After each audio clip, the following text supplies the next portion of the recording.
নমস্কার, রম্য গল্পমালায় সকল শ্রোতা বন্ধুদের জানাই স্বাগত। আপনাদের সাথে আমি রম্য মাইতি। আজ শোনাতে চলেছি মজার গল্প ফুলি চলল ফিল্মে। লেখা পূর্ণেন্দু পত্রিক। গল্প পাঠে আমি রম্য মাইতি। ছবি সংগৃহীত। আজকের গল্প ফুলি চলল ফিল্মে। দেবু তার মেজ বৌদি সুমিতার ঘরে ঢুকে শটান মেঝেয় শুয়ে হাত পা ছড়িয়ে গড়াতে গড়াতে বললে, দারুণ গুড নিউজ আছে তোমার, সিনেমায় নামার চান্স এসে গেছে তো। সুমিতা সদ্য স্নান সেরে এসে আয়নার সামনে দাঁড়িয়ে মুখে ঘাড়ে একটু পাউডারের পাপ বোলাচ্ছিল। সিনেমার কথায় ঠোঁটে লিপস্টিক ঘষতে ঘষতেই ঠোঁট উল্টে বললে, থাক, সাত সকালে তোমাকে আর সিনেমার কথা তুলে রসিকতা করতে হবে না। যখন বয়স ছিল তখন কত জায়গা থেকে ডাক এলো, রাজি হলো না কেউ। না তোমার দিগ্গজ ঠাকুর, না তোমার মা বাবা, আর এখন 3 ছেলের মা। এখন সিনেমার চান্সের খবর শোনাচ্ছ আমাকে। তোমার কথা কখন বললুম? কথা তো শেষই করিনি আমি। তবে তোমার ফুলি বেড়াল আবার সিনেমায় নামে নাকি? কেন নামবে না? সিনেমায় সকলেই নামে। হাতি মেরা সাথীতে হাতি নামেনি, বন ফ্রিতে সিংহ নামেনি। তামিল তেলেগু ছবিতে দেখবে ছাগল গরু কুকুরদের রোল নায়ক নায়িকাদের চেয়ে বড়। সিনেমা তো কারো কেনা সম্পত্তি নয়, সকলেরই স্বাধীন অধিকার আছে এখানে নামার। মশা মাছি টিকটিকি সকলেরই, এমনকি কাঁকড়া বিছেরাও। সোনার কেল্লা দেখনি? কি জানি বাবা, আমি অত জানি না। বেড়াল নামলো কি গরু নামলো অত নজর দিয়ে দেখিনি কখনো। আমরা হিরো হিরোইন ভিলেন টিলেন দেখি, তাদের কথাই মনে থাকে। মিথ্যে কথা বলবো না বৌদি, গত বছর একটা বাংলা ছবি যার নায়ক ছিল একটা বাঁদর, দেখে এসে গদগদ হয়ে প্রশংসা করেছিলে। আহা, সেখানে তো বাঁদরটাই হিরো। হিরোরা যদি বাঁদর হয় সে তো অন্য কথা। তোমার ফুলি যদি কোনো ছবির হিরোইন হয় আপত্তি নেই তো? আমার আপত্তি কি আছে? যে করবে তার সঙ্গে কথা বলবে তো আগে। এই ফুলি, ও ফুলিমণি। কাঠের তলা থেকে আলস্য মাখানো গলায় ফুলি সাড়া দেয় খুব সংক্ষেপে। তোর ছোটদা কি বলছে শোন।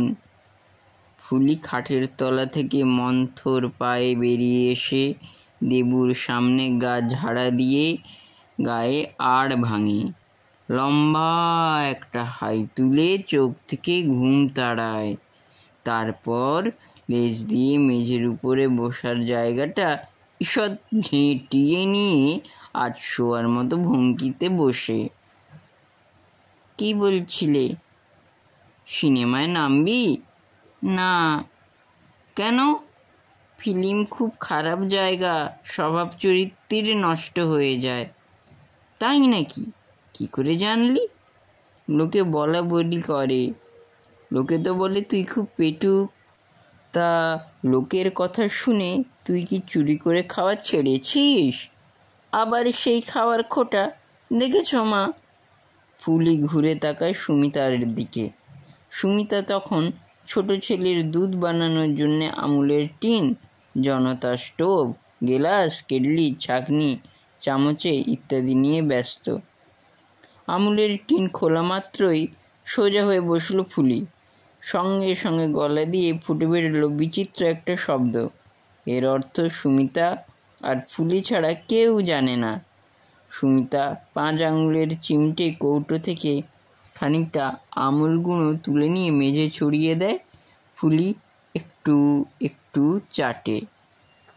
দেবু অধৈর্য হয়ে প্রশ্ন করে, কিরে নামবি কিনা বল, নইলে আমাকে অন্য জায়গায় যেতে হবে। বাড়িতে তো আরও অনেক বেড়াল আছে, তাদের বলো না।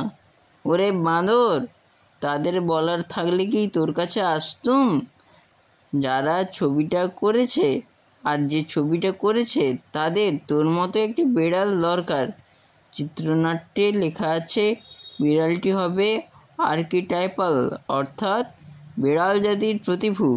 দেখলেই দর্শক বুঝিয়া যাইবে ইনি সেই বিড়াল যিনি বাঘের মাসি। কেন জোর করছো ছোড়দা? আমার মতো গায়ের রং আরও পাবে। সত্যি কথা বলছি, ফিল্ম টিম আমার তেমন পছন্দ নয়। দেখো না, টিভিতে যখন ফিল্ম হয় ঘরে থাকি না, বারান্দায় গিয়ে ঘুমোই। এটা তো মিক্সড ফ্রায়েড রাইস। তার মানে জানো না? এত লেখাপড়া জানো, আর ফিল্ম যে মিক্সড ফ্রায়েড রাইস সেটাই জানো না? এই তো কদিন আগে দিল্লির যিনি কলকাতায় যে চলচ্চিত্র উৎসব হবে তার কথা বলতে গিয়ে বললেন না যে ফিল্ম হলো এমন একটা আর্ট যেখানে আপনি সব পাবেন। যাত্রা, থিয়েটার, পপটপ, নাটক, খেউড়, গপ্প, উপন্যাস, নাচ, গান, মারপিট। খুব হয়েছে, তোকে আর বিদ্যে বমি করতে হবে না। এরপর কবে বলবি থিয়েটার হলো চিকেন চাউমিন, যাত্রা হলো বড়া কাবাব? তাহলে তোর গরজ নেই। রাজি হতে পারি, তবে এক শর্তে। কি বল? ফিল্মে বেড়ালদের যেরকম দেখানো হয় সেরকম দেখালে চলবে না। বেড়াল সিনেমায় নামলে তোকে বেড়ালের মতোই দেখতে না হয়ে কি হরিণের মতো না ক্যাঙ্গারুর মতো দেখতে হবে? তা বলছি না, স্বভাব চরিত্রের কথা বলছি।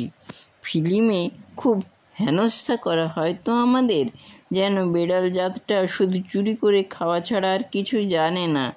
অথচ আমরা যে গেরস্তের কত কাজে লাগি।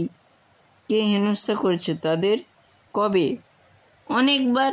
ডিটেকটিভ ছবি দেখলেই বেড়ালের রং হয়ে যাবে কালো, সে যেন জমের চেলা। তোমরা পথের পাঁচালি করে অত নাচো, অথচ সেখানেও আমাদের উপর কি না তুচ্ছতা ছিল। সত্যজিৎ বাবুর মতো অত বড় একজন মান্যিগণী পরিচালক কি করে যে আমাদের এক নাবালক জাত ভাইয়ের ঘাড়ের ওপর ইন্দিরা ঠাকুরানের ওই নোংরা পুঁটলিটা ছুঁড়ে ফেললেন, সত্যি ভাবলে লজ্জা হয়। নিতান্তই আমাদের কোনো টিউনিয়ন নেই, থাকলে তুলকালাম হয়ে যেত। অথচ দেখো ফরাসি পরিচালকরা কত ভালো। ক্রফো লোকটা, তার ওই যেই ফর নাইটে কি চমৎকার করে বিড়ালটাকে নিয়ে খাওয়ালো। ফরাসিরা ছাড়া ফিল্মে আর বিড়ালদের মর্ম বোঝে না কেউ। আহা, বোদলেয়ারের কি মধুমাখা কবিতা বিড়াল সুন্দরীকে নিয়ে! ওহ, তোর বক্তৃতা শুনতে শুনতে মাথা ধরে গেল। তাহলে রাজি আছিস তো? ধরে নাও আছি। কত দেবে? লো বাজেট নিউ ওয়েভ নয় তো? দেবু উত্তর দিতে যাবে, এই সময় সেজকর্তা এসে দাঁড়ালেন দরজার সামনে, বিষণ্ণ, উদ্ভ্রান্ত এবং ক্রুদ্ধ। বৌমা, তোমার ওই ফুলিটা কোথায় বলো তো? ওকে গুলি করব। দেবু ঘুরে তাকিয়ে দেখে সেজকর্তার চটি জুতোর চটর পটর শুনেই কোন ফাঁকে জানলা গলে চম্পট দিয়েছে ফুলি। সুমিতার বদলে দেবু প্রশ্ন করে, কেন, কি হয়েছে সেজু কাকা? সর্বনাশ করেছে আমার। ছানা কাটাবার গুঁড়ো কেনার খরচটা বাঁচানোর জন্যে আমি একটা এক্সপেরিমেন্ট করেছিলুম, এক জার্মান সাহেবের লেখায় ইন্সপায়ার্ড হয়ে। বৌদির কাছ থেকে এক জামবাটি দুধ এনে আমার ঘরের মেঝে রেখে তার ভিতরে মন্ত্রলেখা একটা কাগজ আর তানপুরা বাজাতে বাজাতে ছিঁড়ে যাওয়া জুয়ারির তার ডুবিয়ে বাথরুমে গেছি স্নান করতে। ফিরে এসে দেখি জামবাটি ফাঁকা, সেই সঙ্গে মন্ত্রপুত কাগজ আর তানপুরার তার। আমার 1 বছরের সাধনা, গবেষণা সব এখন ওর পেটে। কেমন লাগলো আজকের এই গল্পটা? কমেন্ট বক্সে অবশ্যই লিখে জানান। গল্পটি ভালো লাগলে লাইক শেয়ার করতে ভুলবেন না। পরবর্তীকালে নিত্য নতুন নানা ধরনের গল্প শুনতে এখনই আমার চ্যানেলটি সাবস্ক্রাইব করে আমার পাশে থাকুন। ধন্যবাদ।